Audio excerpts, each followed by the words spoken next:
भगत सिंह की फोटो लगाना, उनके नाम अपने अधिवेशनों के सामने उनका बड़ा फोटो लगाना और उनका लिप सर्विस जिसको कहते हैं वो करना बहुत कॉमन हो गया है।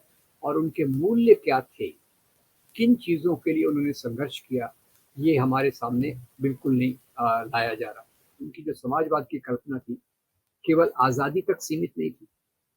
उनका ये कहना था कि अगर देश आज़ाद हो, उसी के साथ साथ यहाँ के जो मजदूर हैं, किसान हैं, उनके अधिकार, दलितों को उनकी छुआछूत से मुक्ति, उनको बराबर सामाजिक अधिकार। ये रतनलाल जी, मुझे भी बड़ी हैरानी हुई जब मैंने देखा कि वामपंथी विचारकों में भगत सिंह एक ऐसे थे जिन्होंने यहाँ की जाति व्यवस्था के बारे में काफी कुछ सोचा, लिखा। और ये एक यूनिक कॉम्बिनेशन है। एक तरफ मजदूरों के अधिकार के बारे में कह रहे हैं, दूसरी तरफ दलितों के अधिकार के बारे में। उनकी एक बहुत प्यारी कविता भी है दलितों के उत्पीड़न के बारे में और दलितों के उत्पीड़न से मुक्ति दिलाने। तो ये तो उनके मुख्य जो बात हो गई। उनकी लोकप्रियता कैसे बढ़ी जेल में वो, ये भी आप कल मुझे पता बात चली कि जेल में जब वो थे तो उनके पास रिकॉर्ड है सबसे लंबी हंगर स्ट्राइक करने का, भूख हड़ताल। लोग भूख हड़ताल पे तो लोग बहुत बैठते हैं, ये 110 या 11 दिन तक बैठे, जो कोई रिकॉर्ड में नहीं आता। पिछले 9 सालों में दलितों पर बढ़ने वाले अत्याचार कैसे हुए, लिंचिंग के नाम पर, काऊ के नाम पर और गाय और इसके नाम पर जो अत्याचार हुए, वो केवल मुसलमानों पे नहीं हुए, दलितों पे भी बड़ी संख्या में हुए। तो ये आज समाज जिस दिशा में जा रहा है, तो मेरे ख्याल से भगत सिंह के विचारों के पूरी तौर से विरोध में जा रहा है। पर झूठ बोलने की भी सीमा होती है, क्योंकि भगत सिंह की फांसी के बाद जब कांग्रेस का अधिवेशन कराची में 1921 में हुआ, उसमें पहला काम किया, भगत सिंह की फांसी की निंदा करते हुए प्रस्ताव पास किया गया। और रतनलाल जी, आपको हैरानी होगी, ये प्रस्ताव की ड्राफ्टिंग महात्मा गांधी ने की थी। आज र्यूमर फैलाई जा रही है कि गांधी ने कुछ नहीं किया। फिर 23 मार्च के पहले महात्मा गांधी ने 2 बार लॉर्ड इरविन को पत्र लिखे कि भाई, आप भगत सिंह ने निजी स्वार्थ के लिए नहीं किया, आप फांसी की सजा को मुलतवी कीजिए, कैंसिल कीजिए, छोड़ दीजिए। 2 बार जवाहरलाल नेहरू इनसे मिलने गए और उन्होंने अपने आत्मकथा में लिखा है, जवाहरलाल नेहरू की आत्मकथा में लिखा है, मैं जेल में जब गया मेरा हृदय प्रसीज गया, क्योंकि ये लड़के भूख हड़ताल पे बैठे थे, इनकी हालत मुझसे देखी नहीं गई। फिर भी मैंने देखा भगत सिंह के चेहरे पे एक शांतता है, एक तेज है, जिसने मुझे बहुत प्रभावित किया। और ये बात उन्होंने अपनी आत्मकथा में लिखी। और ट्रिब्यून में ये रिपोर्ट किया गया था कि जवाहरलाल नेहरू लाहौर की जेल में जाकर भगत सिंह और उनके साथियों को मिले।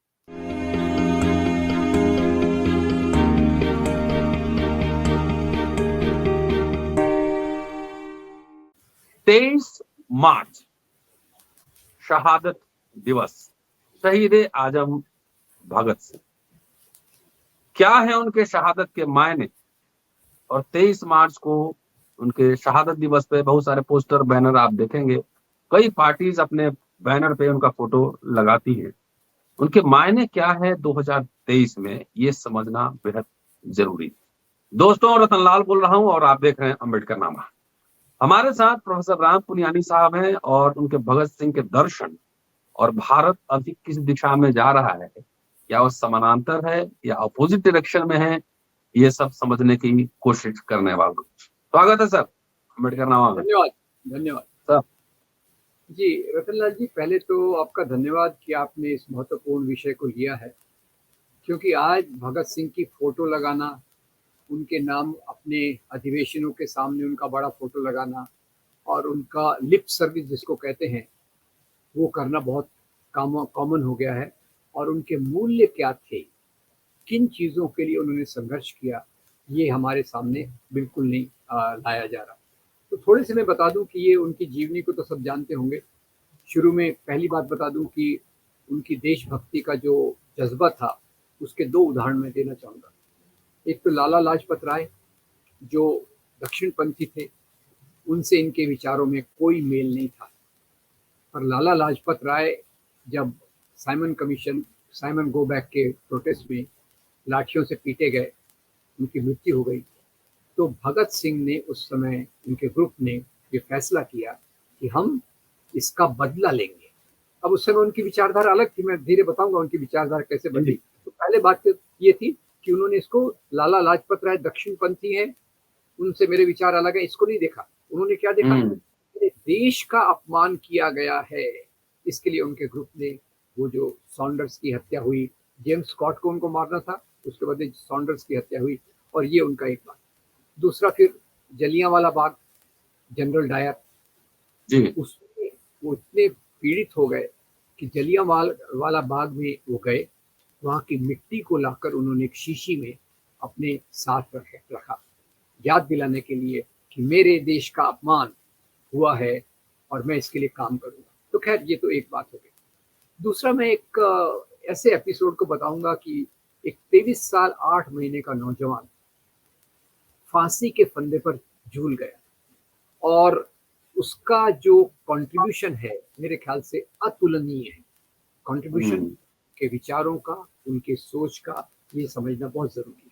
तो उन्होंने तो खैर बचपन से ही वो, उनको पढ़ने का बहुत शौक था, और शौक की सीमा देखिए, शौक की सीमा देखिए, शौक केवल पढ़ने के लिए नहीं था, उससे सीखने का शौक था। और उसकी सीमा मैं आपको बताना चाहता हूँ। जब उनको फांसी की सजा हुई, लाहौर की जेल में रखा गया, तो उन्होंने लाहौर के जेलर के लिए परेशानी खड़ी कर दी। क्या थी परेशानी? लाहौर के जेल की लाइब्रेरी वो चाट गए, और जेलर को कहने लगे, भाई बाकी लाइब्रेरी से आकर लाकर मुझे किताबें दो। ये जेलर की परेशानी, जेल में हैं पर सीख रहे हैं कि मेरे विचारों का विकास कैसे है। और उसका परिणति कहाँ हुई आपको बताता हूँ। फांसी की सजा 24 मार्च को होने वाली थी, उसको जल्दी करके 23 मार्च को कर दिया। भगत सिंह अपने सेल में है, तो पहली बात तो उन्होंने एक जो वहाँ अछूत था, उस समय अछूत कहते थे, उनकी आपकी इच्छा में उन्होंने कहा कि तुम अपने घर का खाना लाओ, मैं वो खाऊंगा, मुझे वो खाने की इच्छा है, याद रखना। दूसरा, जब वक्त हो गया जेल का, फांसी का, तो जेलर साहब आए, तो उन्होंने जेलर को कहा कि मुझे 5-10 मिनट का वक्त और दो, मैं किताब पढ़ रहा हूँ, ये किताब के 4 पन्ने बाकी हैं, ये 4 पन्ने जब हो जाएंगे तो आप मुझे ले चलिए, मैं फांसी के फंदे पर झूल जाऊंगा। ये उनका जज्बा था ज्ञान प्राप्त करने का। पता है कि मैं मरने वाला हूँ, फिर भी मेरी जो जिज्ञासा है उसको मैं पूर्ण करूँ, ये उनकी बात। ठीक। फिर उन्होंने अपने कार्यक्रम के दौरान वो लिखते थे, कई पत्रिकाओं में लिखते थे, कीर्ति और दूसरी पत्रिकाओं में लिखते थे। और उन्होंने पहले तो हिंदुस्तान रिपब्लिकन एसोसिएशन ज्वाइन किया, जो चंद्रशेखर आजाद और बाकी लोगों का था। अब ये, इसमें भी उनका प्रभाव ये था कि उन्होंने उसमें सोशलिस्ट शब्द को प्रवेश करवाया। हिंदुस्तान रिपब्लिकन एसोसिएशन को उन्होंने हिंदुस्तान सोशलिस्ट रिपब्लिकन एसोसिएशन करा दिया। एकदम। अब इसमें देखिए, अब भारत में जो जैसे एक सावरकर हुए हैं, आजकल तो उनका बहुत गुणगान हो रहा है। सावरकर की जो प्रेरणा थी वो मुख्य रूप से मैजिनी के आधार पे थी, जिनके विचारों को लेकर बाद में यूरोप में फाशीवाद का विकास हुआ। और भगत सिंह की जो प्रेरणा थी वो वामपंथी विचारों से, समाजवाद, इन विचारों से थी। खैर, अब इसमें भी पहले तो जो सॉन्डर्स के वध के बारे में हमने बात की, फिर उसके बाद उन्होंने एक बात देखी कि जनता को जागरूक करना बहुत जरूरी है। जैसे आज का गोदी मीडिया जनता की बातें नहीं रखता, तो उन्होंने कहा जनता तक हमारी बातें कैसे पहुंचाई जाए। तो उनके दिमाग में आया, बहरों को सुनाने के लिए धमाके की जरूरत है। प्लानिंग क्या थी?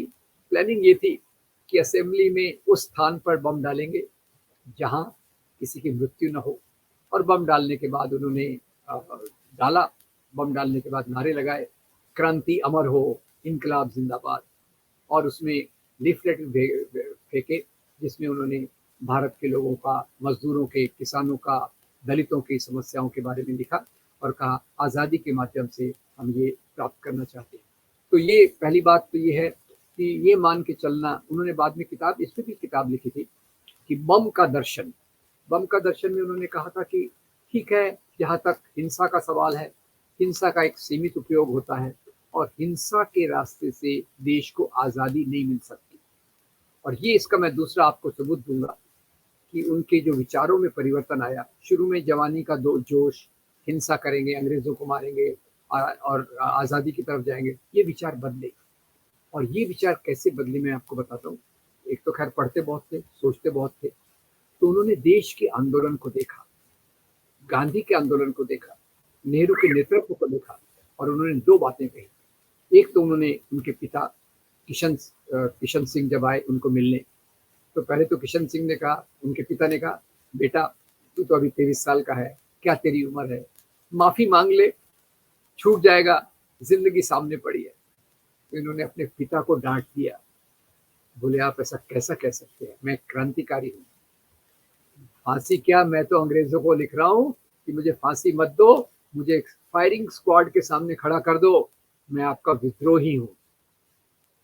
पिता को डांटा और फिर उन्होंने पिता से निवेदन किया कि आप आज़ादी के आंदोलन में, राष्ट्रीय आंदोलन के साथ जुड़िए और जनरल जनरल किसको कहते थे वो, गांधी को, गांधी का साथ दीजिए।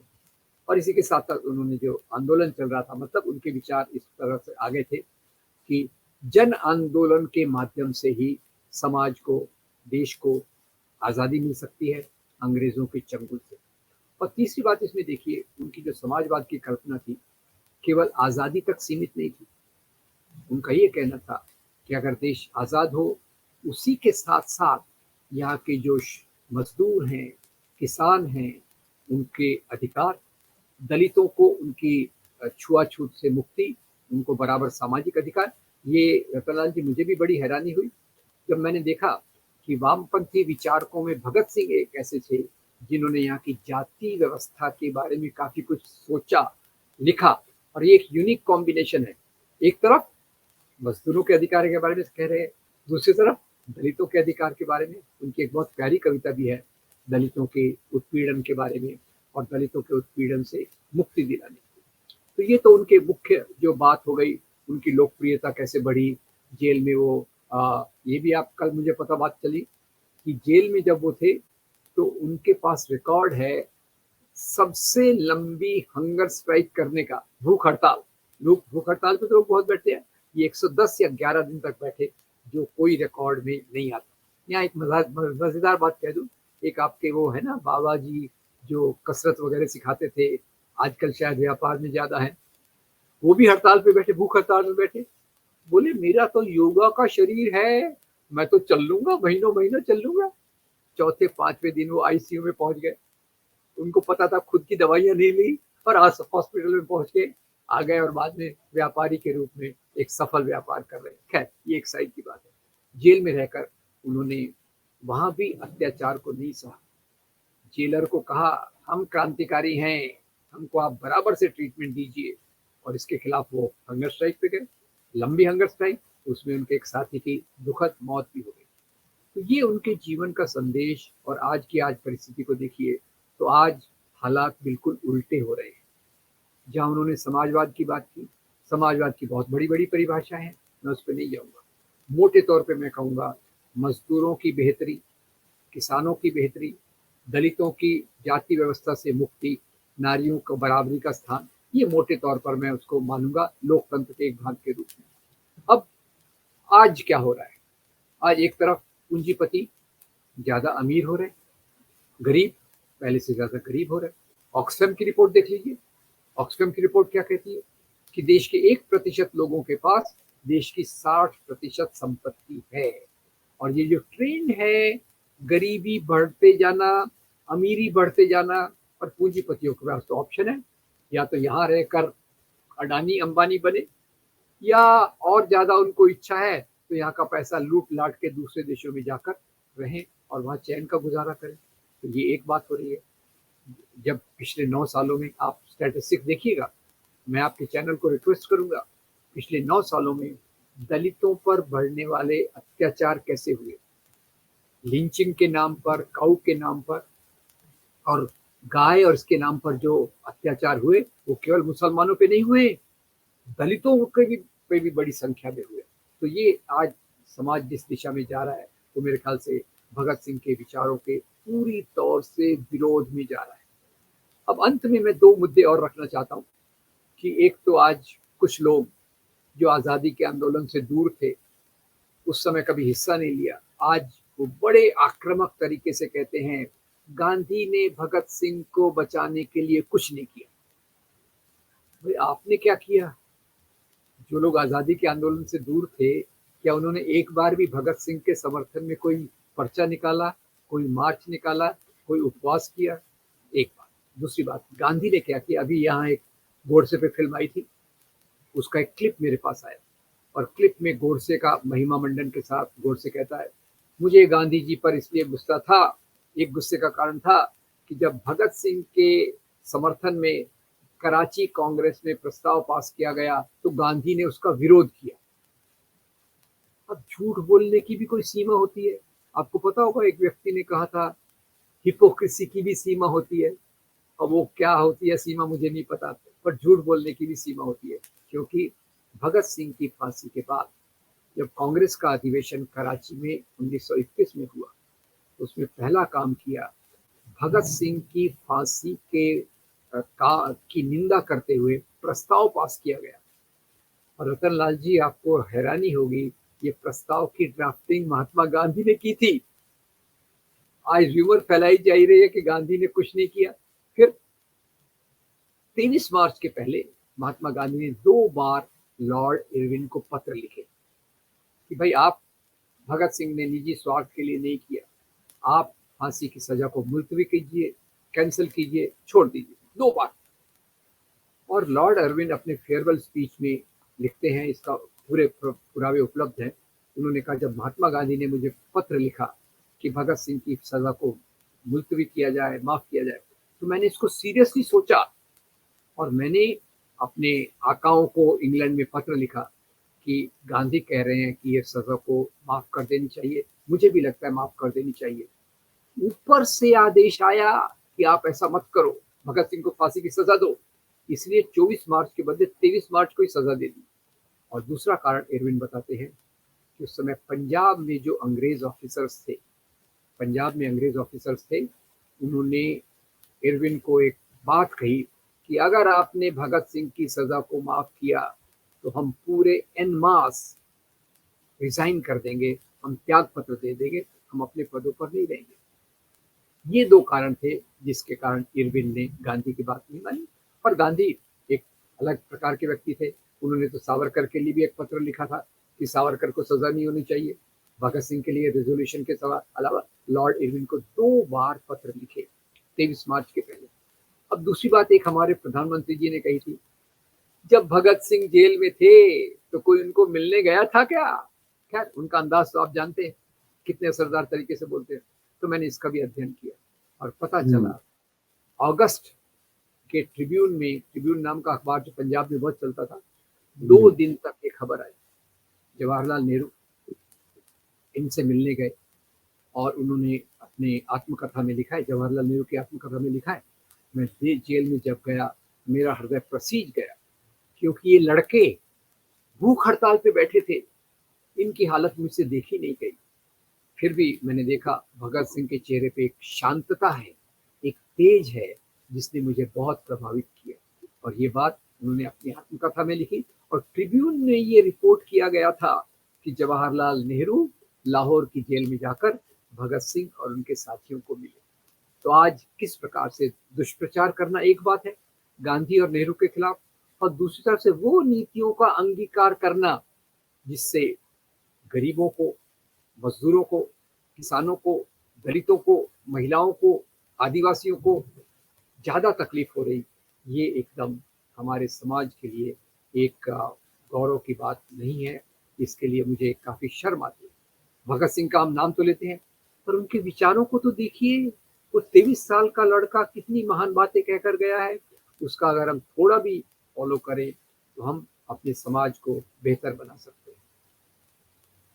सर, पाकिस्तान में जो उनका घर है, मैंने किसी वीडियो में देखा था कि बहुत ही अच्छा बनाकर उसको एकदम तीर्थ स्थल की तरह लोगों ने संजो के रखा है। जी, अब देखिए ये भारत में उनको कितना सम्मान किया गया। पहले तो मुझे लगता है, मैंने पिछले वीडियो में भी आपको कहा कि भगत सिंह को भारत रत्न देना चाहिए, अभी भी देना चाहिए। वो केवल उनका सम्मान नहीं होगा, हमारा सम्मान होगा, सब क्रांतिकारियों का सम्मान होगा कि हम आज भी उनको याद करते हैं।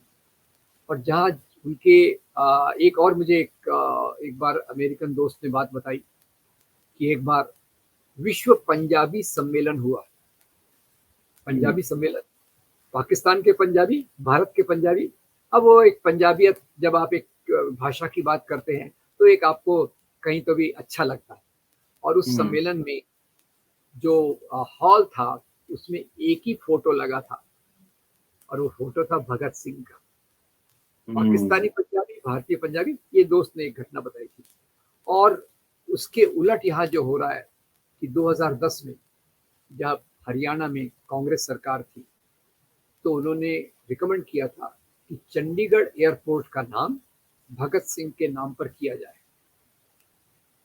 अब 2000 उसके बाद सरकार बदली, तो बदली हुई सरकार ने कहा भगत सिंह के नाम पर नहीं, डॉक्टर मंगल सेन के नाम पर इस एयरपोर्ट का नाम होना चाहिए।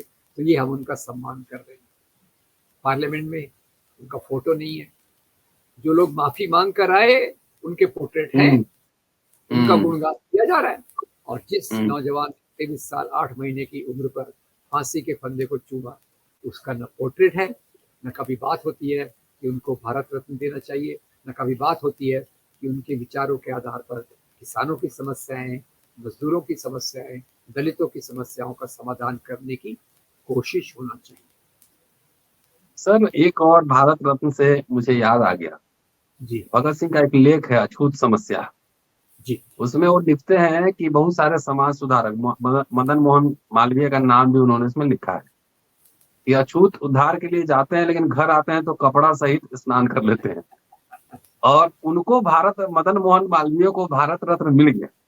और भगत सिंह, जबकि भगत सिंह के फोटो, उनके नाम का इस्तेमाल संघ परिवार के बहुत सारे ऑर्गेनाइजेशंस में हम देखते हैं, लेकिन विचारों पर ताला है, गले में माला है, विचारों पर ताला है। अगर भगत सिंह आज होते तो अपने भारत रत्न की मुखालफत खुद ही करते। अगर मदन मोहन मालवीय को खैर, वो तो बहुत बढ़िया बात कही। इसी से मुझे एक बात और याद आई कि भगत सिंह ने जो किताब लिखी, मैं नास्तिक क्यों हूँ जी, अब वो किताब को अगर पढ़ेंगे तो वो उनको नैतिक मूल्यों से कोई विरोध नहीं है। उनको विरोध है धर्म के नाम पे आडंबर, धर्म के नाम पे कर्मकांड, धर्म के नाम पे धोखाधड़ी, उससे उनका विरोध है। और आज हमको दिख रहा है कि धर्म के नाम पर कहीं एक बाबा खड़ा है, कहीं 2 बाबा तो जेल में है। उसमें से एक बाबा को तो नियमित रूप से पैरोल मिल जाता है, जब भी चुनाव आते हैं पार्टी का प्रचार करने के लिए उनको पैरोल मिलता है। तो ये धर्म का दुरुपयोग के बारे में उन्होंने अपनी किताब मैं नास्तिक क्यों हूं में लिखा। और दूसरा दुरुपयोग, आज धर्म के नाम की राजनीति विकसित हो रही है। वो कह रहे हैं समाजवाद की बात, लोकतंत्र की बात, अधिकारों की बात, और धर्म के नाम की राजनीति केवल शोषित तबकों के लिए कर्तव्य की बात करती है। अधिकार अमीरों का, शोषक वर्गों का, और कर्तव्य गरीबों के, मेहनतकश लोगों के। तो ये धर्म के नाम की जो राजनीति है, भारत में हिंदू धर्म के नाम पर हो, पाकिस्तान में इस्लाम के नाम पे हो, श्रीलंका में बुद्ध धर्म के नाम पर हो, ये सभी राजनीतियां वो हैं जो एक तरफ से धर्म का आवरण चोला पहनकर चलती हैं। और मेरे ख्याल से आज अगर भगत सिंह होते तो सबसे पहले कतार में वो खड़े होते इस प्रकार की राजनीति का विरोध करने के लिए। धर्म के लिए मैं इतना कहूंगा, नैतिक मूल्य के रूप में अपनाइए, वसुधैव कुटुंबकम की बात कीजिए, पड़ोसी से प्यार करने की बात कीजिए, इंसानियत से प्यार करने की बात कीजिए। पर उसके नाम पर आप जब मंदिर मस्जिद के विवाद खड़े करते हैं, लव जिहाद की बात करते हैं, गाय की बात करते हैं, और कोरोना जिहाद की बात करते हैं, तो मेरे ख्याल से धर्म का सबसे बड़ा दुरुपयोग है। और इसके लिए मुझे लगता है कि आज अगर भगत सिंह होते तो सबसे पहली कतार में खड़े होकर इस प्रकार की राजनीति का वो विरोध करते, और अपने भारत रत्न का भी विरोध खुद ही करते इस सरकार से नहीं लेना है। जी, ये मैं आपसे सहमत। जी जी दोस्तों, ये था शहादत दिवस विशेष। भगत सिंह भारत रत्न के असली हकदार हैं, लेकिन आज तक उनकी उपेक्षा है। संसद के सेंट्रल हॉल में उनकी तस्वीर तक नहीं है। इस शहादत दिवस पर ये अपील है अम्बेडकरनामा की ओर से कि इसको एक मुद्दा बनाया जाए। लोकसभा का चुनाव भी नजदीक आ रहा है। प्रोफेसर राम पुनियानी साहब को आप सुन रहे थे, पूरा वीडियो सुनिए, शेयर और सब्सक्राइब करते रहिए। जल्दी मिलता हूं आपसे अगले एपिसोड में। शुक्रिया, थैंक यू। बहुत धन्यवाद, बहुत धन्यवाद।